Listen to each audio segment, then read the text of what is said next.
1er.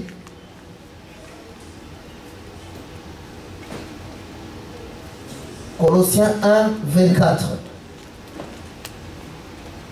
La Bible dit ceci. Je me réjouis maintenant dans mes souffrances pour vous. Et ce qui manque aux souffrances de Christ, je l'achève en ma chair pour son corps qui est l'Église.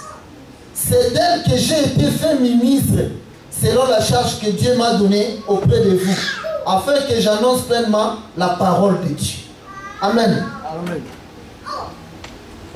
Paul parle des souffrances qu'il endure dans sa chair. C'est-à-dire là, il se place comme ministre. Parce que Jésus a dit, comme moi je ne suis plus là, vous me remplacez. Vous conduisez l'Église. C'est pourquoi la Bible appelle les ministères les dons qu'il donne à l'Église. Alors, l'exercice de ces dons ministériels génère des souffrances. Un ministre prie pour l'Église. Et quand le ministre prie, nous ne sommes pas obligés de venir dire ici que non, bon, les ministres vont rentrer en prière. Non. Non. Mais les ministres, nous prions pour l'Église. C'est notre tâche. Les ministres, nous enseignons. Or, pour enseigner, il faut prendre le temps de lire. C'est-à-dire qu'il faut apprendre le temps de recevoir pour venir donner au peuple. Tout ça, c'est des souffrances. Vous-même, vous connaissez notre pays. Ce pays ici. Faire le travail, sortir le matin jusqu'au soir, venir maintenant lire la Bible, aller à l'église enseigner, c'est difficile. C'est pourquoi les prédicateurs qui viennent d'Afrique, ils viennent comprendre que non, ce n'est pas pareil que l'Afrique. Ici, nous souffrons. Pour servir Dieu, nous souffrons. Et ce sont ces souffrances-là, c'est-à-dire les souffrances que Paul dit qu'il complète les souffrances qui ont manqué à Jésus. Ça ne veut pas dire que Jésus à la croix, quand il est mort, il y a une partie des choses qu'il n'a pas fait pour notre salut. Non. Concernant notre salut, Jésus a tout accompli. C'est pourquoi il l'a dit. J'ai tout accompli. Mais Jésus n'est pas ici là pour t'enseigner toi. Non. C'est-à-dire c'est des choses, il s'est retiré, il n'a pas pu faire ça. Normalement, de la même manière, il a marché avec Paul, il a marché avec Pierre et les autres sur la terre. C'est de la même manière qu'il devait faire pour toi, parce qu'il t'a attiré. Mais comme il joue un autre rôle, aujourd'hui il est en esprit, c'est pourquoi il a mandaté cette charge-là. C'est pourquoi Paul dit que donc Jésus m'a mandaté de compléter ce que lui il aurait dû faire, mais moi maintenant je l'accomplis. C'est ça ce qu'il est en train de dire. Amen. Amen. Ça veut dire que les ministères souffrent pour compléter aux souffrances de Jésus. C'est ça qu'il dit autrement là-bas, pour qui je souffre les douleurs d'enfantement, jusqu'à ce que Christ soit formé en vous.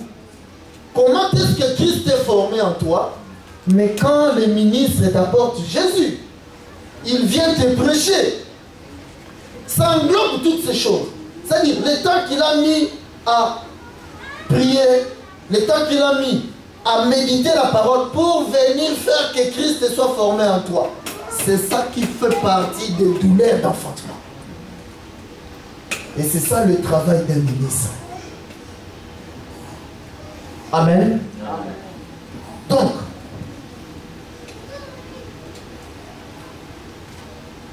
nous avons donc compris qui est Uza. Donc Uza, qui est la force du Père, qui est Ruben, c'est-à-dire les frères aînés. Nous avons donc cherché un autre témoin, Ésaü. Nous avons vu que Ésaü était les frères aînés. Pour ceux qui ne nous ont pas bien suivis, nous sommes partis là-bas comme ceci. Quand Uza est mort, nous avons vu Obed-Edom recevoir la bénédiction. Or, Obed, c'est en hébreu, ça signifie serviteur. Edom signifie rouge. Voilà pourquoi Ésaü, quand il est né, il était roux. Et nous le voyons par la suite du temps, c'est sacrifié. Donc sortir son sang pour son frère. Ça veut dire que le nom d'Obed-Edom signifie seulement serviteur d'Ésaü. Amen. Amen. Serviteur d'Ésaü. Voilà pourquoi nous avons été voir maintenant Jacob. Jacob, quand il a reçu la bénédiction près de là-bas, au retour pour croiser son frère Ésaü, il a commencé à l'appeler Seigneur. Seigneur, je suis ton serviteur. Donc c'est Jacob qui dit qu'il est serviteur. Or le serviteur ici, c'est Obed. C'est-à-dire Obed, c'est Jacob. Jacob qui reconnaît que si je suis béni aujourd'hui, c'est grâce à Ésaü qui s'est sacrifié pour moi. Voilà pourquoi il est serviteur d'Ésaü. Amen. Amen. C'est merveilleux ces choses. Amen. C'est pourquoi il y en a qui pensent, parce que la Bible dit ceci. Un jour, Abraham a rencontré un serviteur de Dieu aussi, qui s'appelle Melchizedek. Melchizedek lui a donné le pain et le vin. Comme il lui a donné le pain et le vin, il a trouvé que oui, ça c'est l'enseignement du Père. L'esprit qui me parle depuis, qui m'a dit de sortir de Charan. Ça c'est son enseignement. Donc, cet homme que je vois, c'est un envoyé de cet esprit-là. Comme tu m'as donné le pain et le vin, il prend la part des choses, il lui donne. Et nous appelons cela la dîme. Nous avons vu maintenant Jacob. Quand Ésaü a voulu le tuer, il a fui. Il vient à Bethel. Il est fatigué, il dort. Quand il se réveille, il se rend compte que oui, je suis en présence de Dieu. Alors il fait la prière en disant, si tu me gardes, tu fais réussir mon voyage, tu me bénis, je te donnerai ma dîme.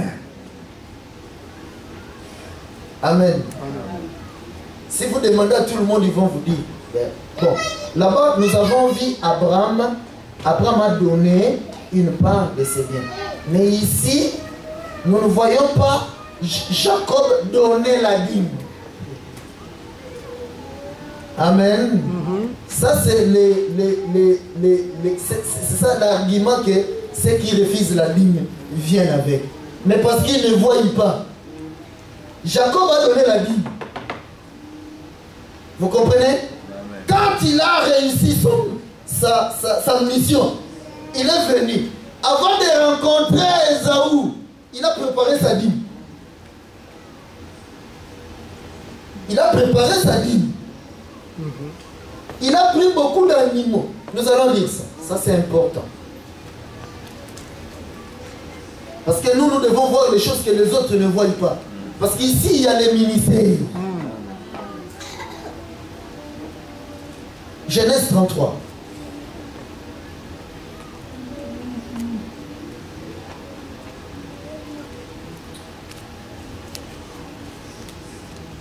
Nous commençons déjà au verset, au premier. Jacob leva les yeux et regarda, et voici Ésaü arrivait avec 400 hommes. Parce que lui, il marche toujours avec les 400. Si dans notre marche comme nous marchons, nous pourrons en parler. Si Dieu nous fait grâce. Il répartit les enfants entre Léa, Rachel et les deux servantes. Il plaça en tête les servantes avec leurs enfants. Puis Léa avec ses enfants. Et enfin Rachel avec Joseph. Lui-même passa devant eux. Et il se prosterna à terre 7 fois. Juste à ce qu'il soit près de son frère. Il a adoré 7 fois. Ésaü courut à sa rencontre il l'embrassa et se jeta à son cou et le baisa et il pleurait. Ésaü, levant les yeux, vit les femmes et les enfants et il dit, qui sont ceux que tu as là? Et Jacob répondit, ce sont les enfants que Dieu a accordés à ton serviteur. Les servantes s'approchèrent, elles et leurs enfants, et se prosternèrent. Parce que Ésaü mérite l'adoration de tous, car tout genou fléchira pour l'adorer. Léa et ses enfants s'approchèrent ainsi aussi et se prosternèrent. Ensuite, Joseph et Rachel s'approchèrent et se prosternèrent. Ésaü dit, à quoi destine tous ces camps que j'ai rencontrés? Et Jacob répondit, à trouver grâce aux yeux de mon Seigneur. Ésaü dit, je suis dans l'abondance, mon frère, parce que la bénédiction appartient à Ésaü. Garde ce qui est à toi. Et Jacob répondit, non, je te prie, si j'ai trouvé grâce à tes yeux, accepte de ma main mon présent, car c'est pour cela que j'ai regardé ta face, comme on regarde la face de Dieu. Et tu m'as accueilli favorablement, parce qu'Ésaü était Dieu. Accepte donc mon présent qui t'a été offert, puisque Dieu m'a comblé de grâce et que je ne manque de rien. Il insista auprès de lui et Ésaü accepta. Amen. Amen. Un peu plus haut, on parle de tous les présents, les animaux qu'il avait donnés à son frère. C'est-à-dire,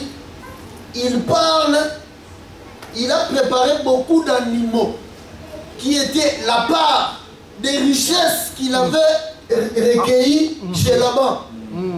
Pour respecter sa prière, il doit donner sa dîme. Et la dîme, il doit la donner à Dieu. Ici, Ésaü était son Dieu. Le Dieu qu'il voit. Donc c'était un serviteur. Vous voyez ça? Il a donné sa dîme. Ésaü a même insisté. Non, moi j'ai... Parce que Dieu est riche. L'or et l'argent lui appartient.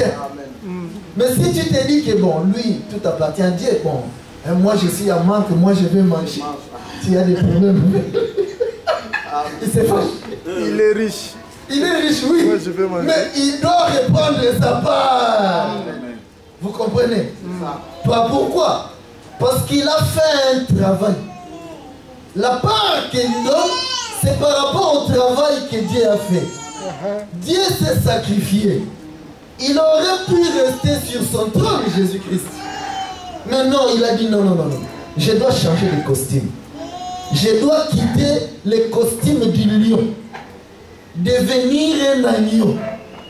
Pour lui, les sauver. C'est ça le travail qu'il a fait.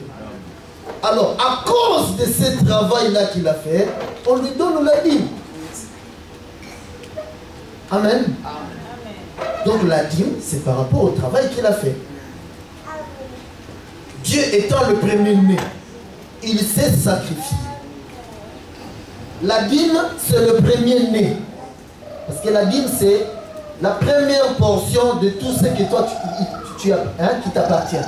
C'est pourquoi la dîme, il faut même que quand tu as ton salaire, tu commences par l'enlever d'abord. Ça ne t'appartient pas. Parce que c'est le premier qui appartient à Dieu. Tu donnes d'abord à Dieu et maintenant toi tu viens te servir. C'est ça la dîme. Amen. Et c'est lié au sacrifice du premier-né qu'il a fait. C'est pourquoi on lui donne. Donc, nous avons compris que Jacob, c'est Obed. Amen.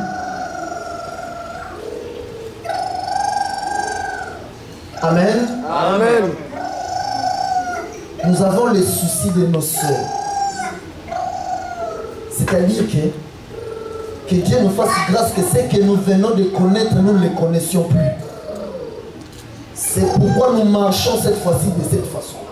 Vous devez comprendre et saisir l'enseignement. Il faut que, même s'il faut que nous répétions ça 10 fois, nous allons répéter. C'est-à-dire que quand vous allez sortir, ça doit couler de vous. Expliquez pourquoi Uza et Jacob.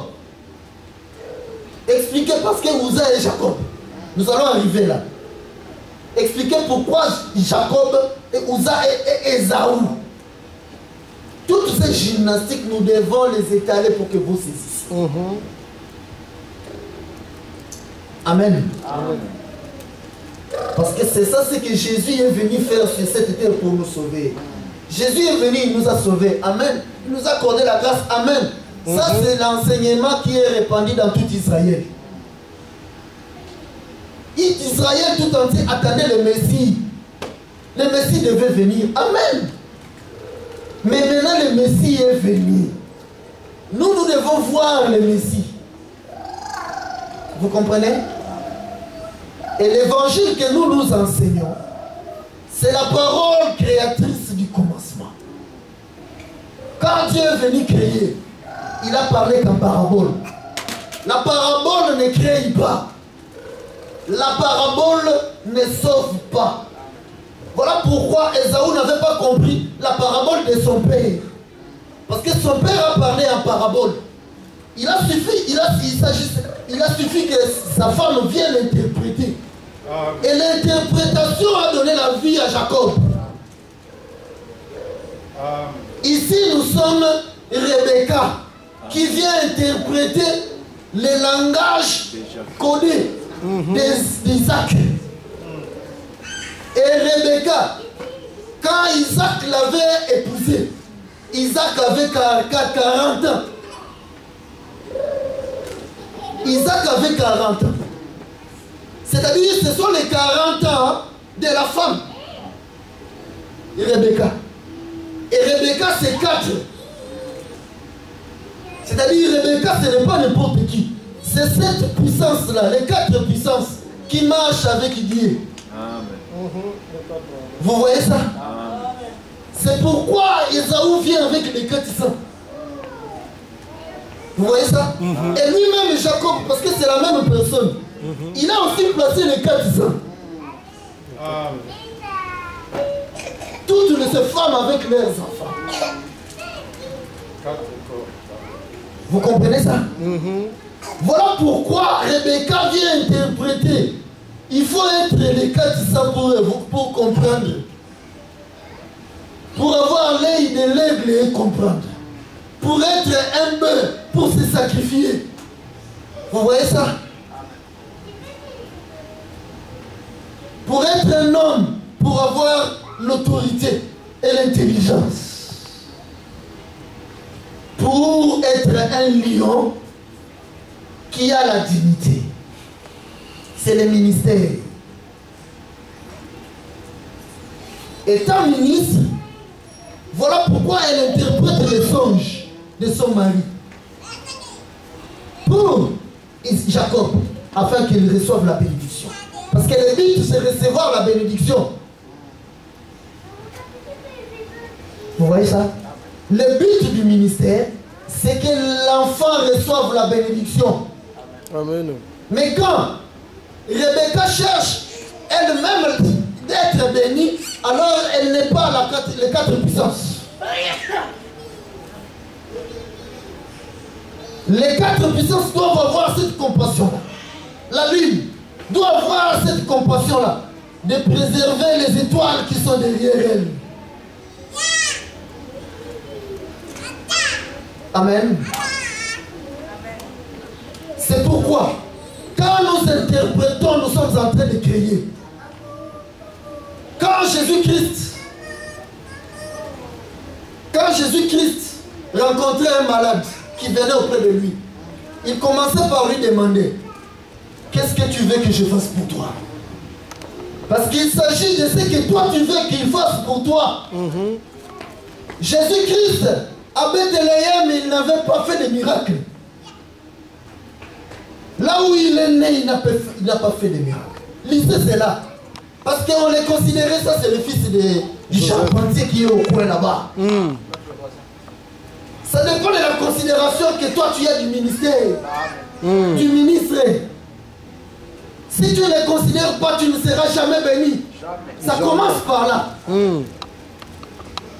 Mais ceux qui ne connaissaient pas la vie de Jésus, qui n'ont pas vu comment il a grandi, qui n'ont pas vu comment il jouait dans la boue comme tous les autres enfants. Parce que c'est le Bethléem les considérait, oh mais on l'a vu. Il jouait comme tous les autres enfants. Aujourd'hui il veut dire quoi? Il est différent des autres. Il n'avait pas été béni. Amen. Ça dépend de la manière dont toi tu considères les ministres. Quand la Bible dit que quand tu reçois un homme de Dieu en qualité de l'homme de Dieu, tu es béni. La terre entière pense qu'il s'agit que de ta maison. Que quand tu ouvres ta maison, tu le reçois, tu lui donnes la semoule, tu lui donnes le riz, il mange. Ah, j'ai reçu un homme de Dieu, je suis béni. Loin de là. C'est ça aussi. Mais la profondeur est que la maison c'est toi. La manière dont toi tu considères l'homme de Dieu, c'est par cela que tu recevras la bénédiction. Amen. La maison ici n'est que l'ombre. La réalité c'est toi la maison de Dieu. C'est toi le jardin d'Éden que Dieu vient créer. Voilà pourquoi là-bas Dieu n'a jamais créé. Dieu a sorti seulement son plan de la création. Mais le jardin d'Éden, là où il vient créer, c'est toi et c'est moi. Quand nous prêchons ici, nous sommes en train de créer. Si tu crois que nous sommes l'homme de Dieu, nous avons la parole créatrice. Si tu es venu malade dans cette salle, tu sortiras guéri. Amen. Parce que la parole qui sort de notre bouche, c'est une puissance. Amen. La puissance de la délivrance. La puissance de la guérison. C'est la véritable parole que Dieu a cachée depuis les fondations. Voilà pourquoi, quand il a dit que la lumière soit, il n'avait rien révélé. La lumière n'est que l'ombre. C'est nous qui présentons la vraie lumière. La lumière, c'est Ouza. Et nous démontrons qui est cette lumière-là, Ouza. C'est maintenant que Dieu te crée.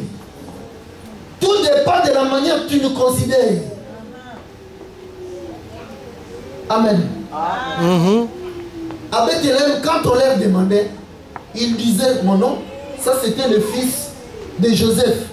Il a parlé, il court les riz, il parle. Il paraît qu'il guérit. C'est ça qu'il pouvait dire à Bethléem. À cause de la considération. Puisqu'ils ne l'ont pas considéré, lui qui a guéri tout ce qui s'était présenté devant lui, il n'a pas pu rien faire. Tu demeureras dans ta maladie à cause du manque de considération. Tu demeureras dans tes problèmes à cause du manque de la considération.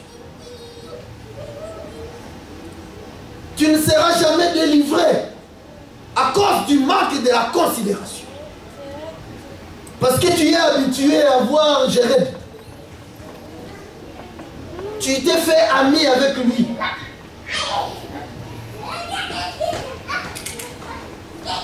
Si quelque chose t'amène à mal considérer un homme de Dieu, je t'exhorte de t'éloigner de cela. Si c'est une personne qui vient te dire les faiblesses de Jéred, cette personne vient te maudire pour t'amener à lui manquer de considération. Et quand tu lui manques de considération, tu ne seras jamais bien. Quand quelqu'un vient te montrer le péché de Jéred, il est en train de te maudire. Il te pousse à lui manquer de considération. Afin que tu ne sois pas béni. Amen. Éloigne-toi de cette personne-là. L'oreille humaine aime entendre les faiblesses des autres. L'humain. Noël, vraiment. Oh mon Dieu. Ils vont même soupçonner les gens. Mais lui, il n'est pas marié. Mais comment il fait? Il faut qu'on ouvre l'œil. C'est l'esprit d'égarement. C'est vrai, amen. Amen. L'esprit de soupçon, c'est diabolique et satanique.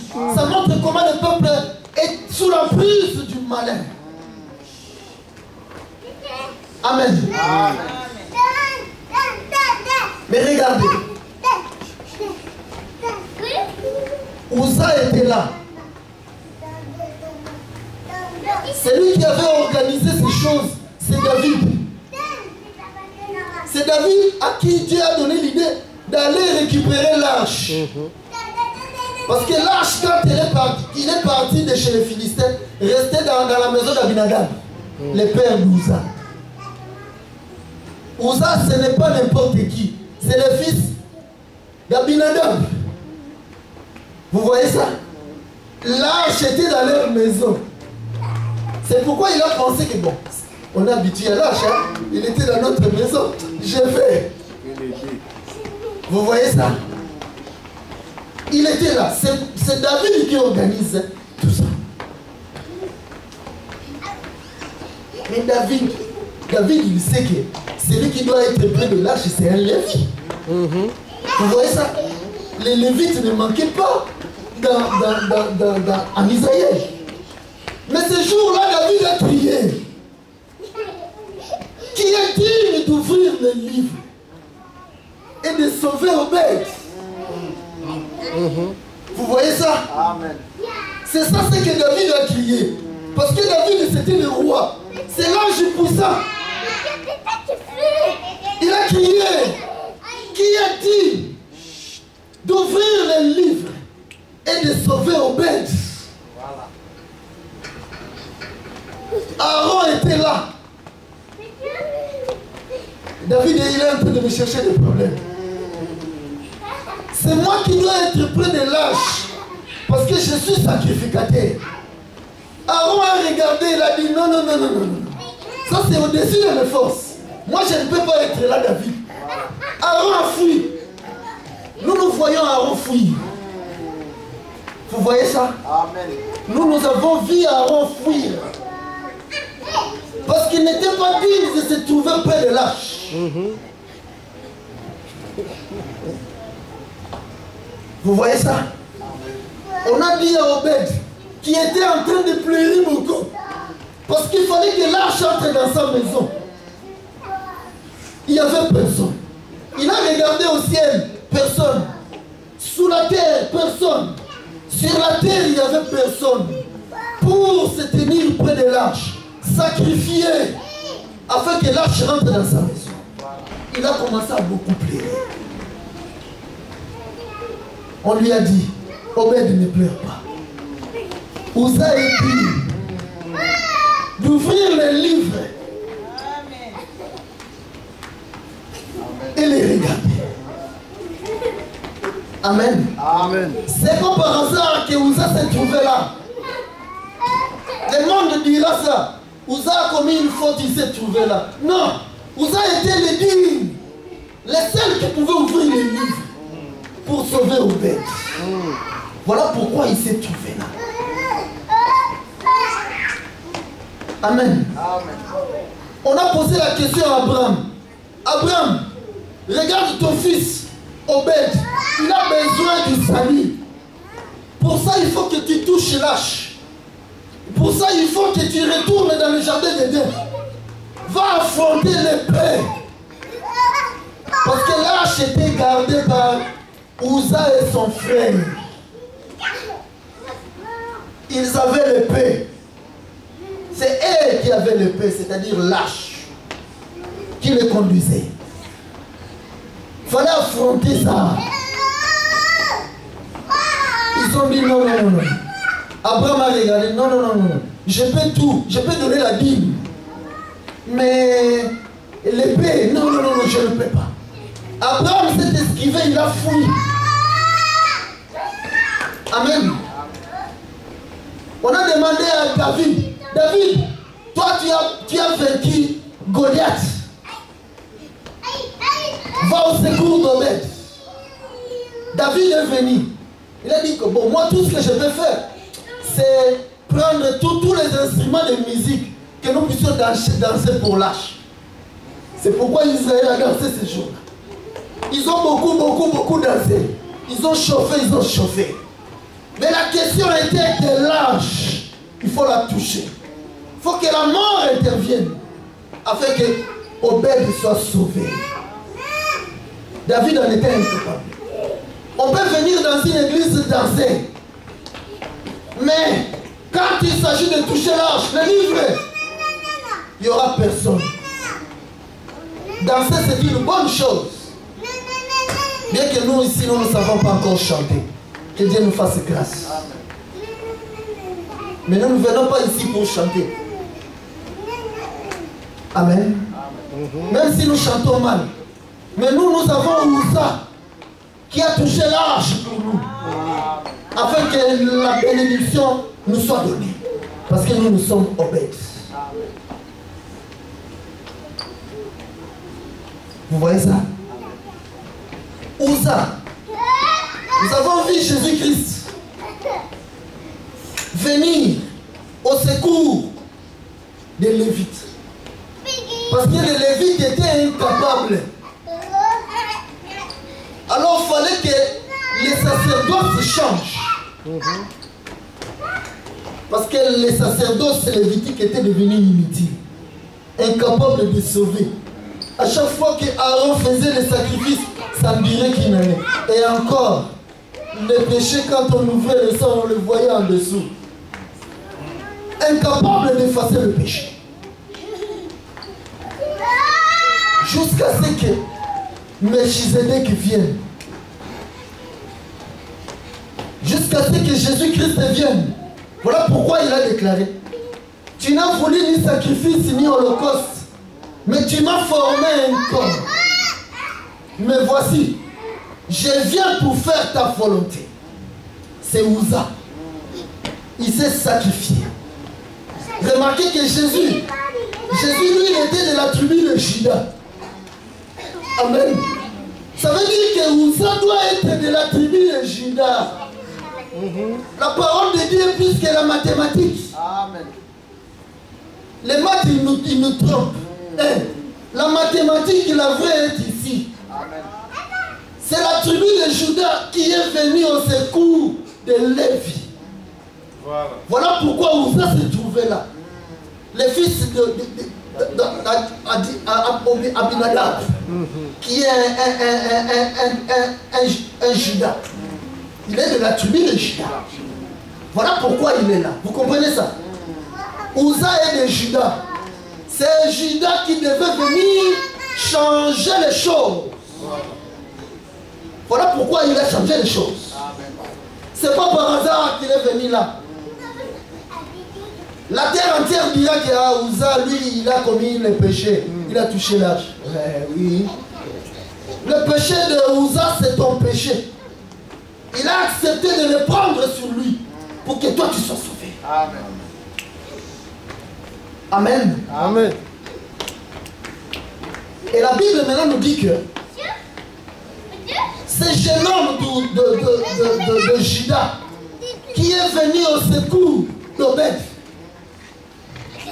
Abraham l'avait rencontré parce que sa dignité est autre. Ce n'est pas la dignité lévitique, mais c'est le sacerdoce de l'ordre de Melchizedek. Amen. C'est de l'ordre de Melchizedek.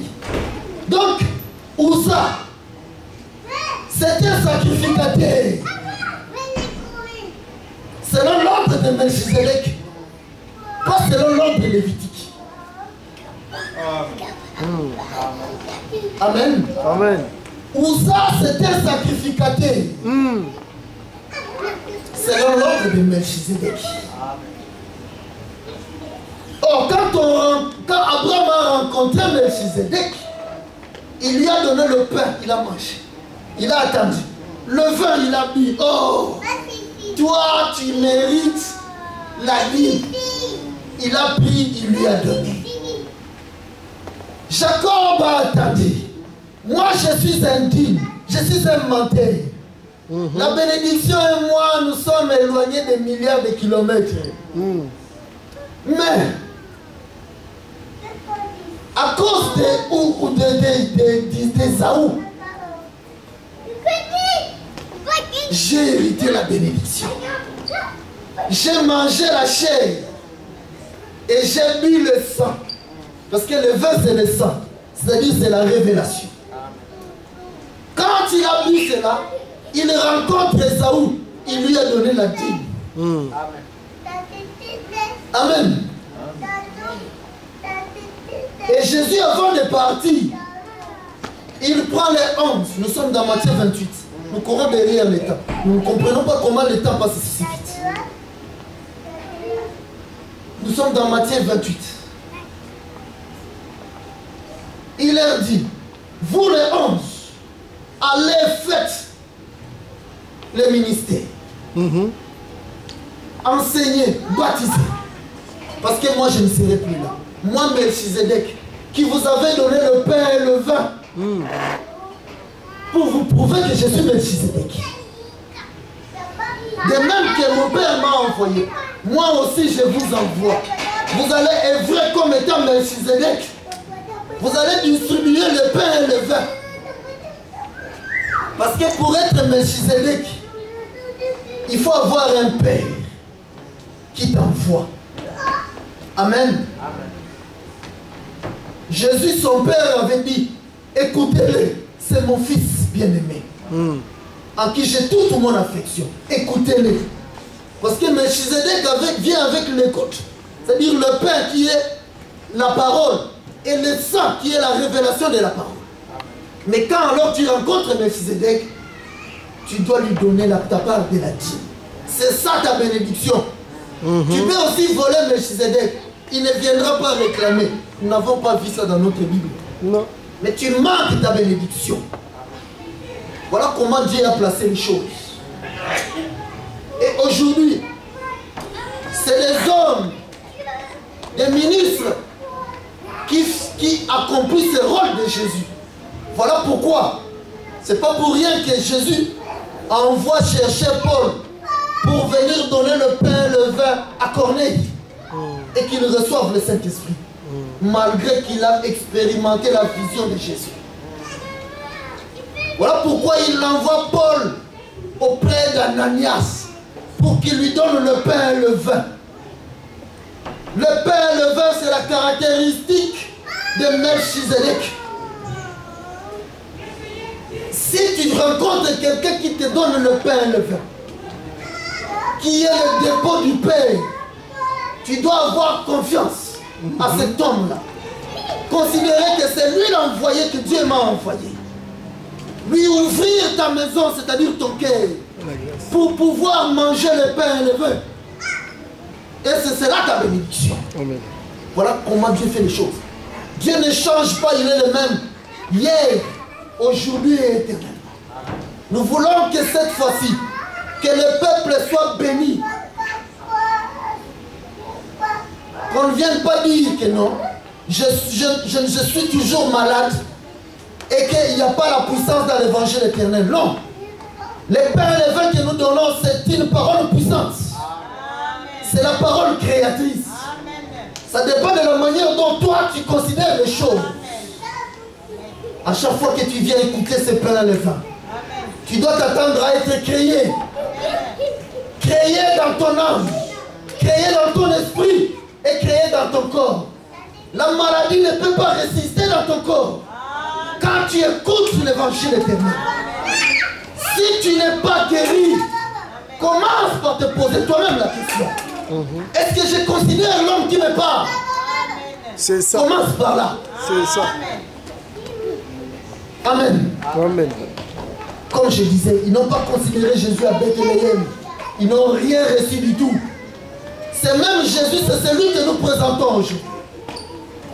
Si tu ne considères pas celui qui l'a envoyé, tu n'auras rien du tout non plus. Et les jours où le vent se lèvera, tu seras le premier qui sortira, qui commencera à critiquer même l'évangile éternel. Parce que si tu ne comprends pas les serviteurs de l'évangile éternel, ça veut dire que tu critiques l'évangile éternel. Tu es en dehors de la bénédiction. Que Dieu vous bénisse. Amen.